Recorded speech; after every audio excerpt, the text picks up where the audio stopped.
আমার নাম দিশা। গল্পটা শুরু হয় 2019 সালের জানুয়ারি মাসের 9 তারিখ। আমার এক বান্ধবী আত্মহত্যা করে, তাই তাকে শেষ দেখার জন্য গিয়েছিলাম সেদিন। দেখা শেষে সেদিন সবাই আমাকে রেখে চলে গিয়েছিল। আমি মাঠের মধ্যে একা হয়ে যাই। তারপর আমি ভয় পেয়ে দৌড়াতে থাকি। তখন একটা ছেলে পিছন থেকে ডেকে বলে, তুই দৌড়াস না, আমি আছি। কিন্তু আমি না শুনেই পালাই। ছেলেটা সেদিন থেকে আমার সাথে হাসি মজা করতো, আমার সাথে মিশতে চাইতো। ছেলেটা আমাদের ক্লাসেই পড়তো।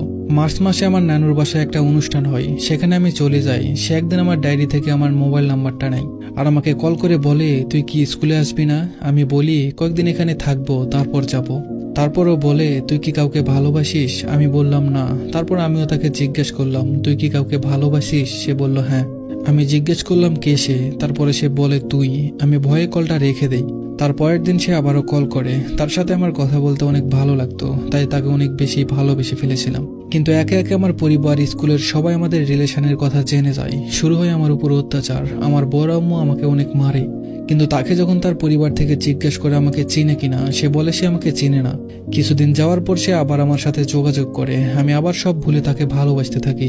তার কিছুদিন পর বাবা আমার লুকানো ফোনটা নিয়ে নেয়। আবারও আমাদের কথা বলা বন্ধ হয়ে যায়। আমাদের রিলেশনের কথা স্কুলে এমনকি গ্রামের সবাই জানতো। এজন্য আমাকে আর ওকে স্কুল থেকে বের করে দেওয়ার সিদ্ধান্ত নেওয়া হয়। তবে আমি ভালো ছাত্রী হওয়ায় স্যাররা আমাকে রেখে তাকে স্কুলে আসতে নিষেধ করে দেয়। আমাকে বলে বাড়িতে পড়ে শুধু পরীক্ষা দিতে। সামনে আমার এসএসসি পরীক্ষা থাকায় আব্বু আমাকে কোচিংয়ে ভর্তি করে দেয়। সেও সেই কোচিংয়ে চলে যায়। একদিন ওর মা বাবা বাসায় ছিল না। আমাকে কল দিয়ে বলে আমার খুব ক্ষুধা পেয়েছে, কিন্তু কাছে কোনো টাকা নেই। আমি তাকে আমার একটা বান্ধবীর বাড়ির সামনে আসতে বলি আর তার জন্য কিছু খাবার আনি। সে খাবারটা নিয়ে যাওয়ার সময় তার বাবা মা আমাকে দেখে ফেলে। প্রথমবারের মতো সেদিন সে প্রকাশ করে সে আমাকে ভালোবাসে। তার পরের দিন তার পরিবার আমাকে দেখতে আসে। আমি ছিলাম আমার বাবার আদরের মেয়ে। আমার চোখের পানি আর শরীরের হাজারো আঘাত দেখে আব্বু রাজি হয়ে যায়। তারপর 2020 সালের 6 অক্টোবর আমাদের বিয়ে হয়। বিয়ের পর কিছুদিন বেশ ভালোই চলছিল। তার কিছুদিন পর আমার পড়ালেখা বন্ধ করে দেয়। কোনো রকম এসএসসি পরীক্ষা দেই। আমি ভালো নাম্বার পেয়ে পাশ করি, কিন্তু পড়ালেখাটা আর এগোতে পারি না।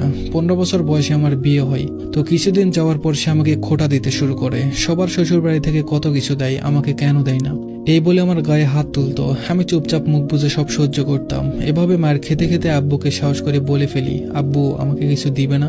আমার আব্বু সব দেয়, খাট, আলমারি, সোফা থেকে শুরু করে তার সামর্থ্যের মধ্যে সবকিছু তিনি দেয়। কিন্তু আমার তাতেও সুখ হয় না। তারা মারধর করতেই থাকে। এবার তাদের একটা বাইক লাগবে, কিন্তু আমার বাবা অনেক অসুস্থ থাকায় সেটা দিতে পারে না। তার জন্য আমার অসুস্থ বাবাটাকেও আমাকে দেখতে দেয় না।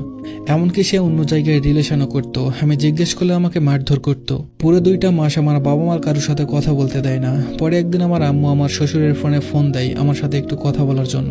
কিন্তু আমার শাশুড়ি তার ছেলেকে কি যেন বলেছে, আমি জানি না। সে বাড়িতে এসে আমার চুল সামনে থেকে ধরে বুকে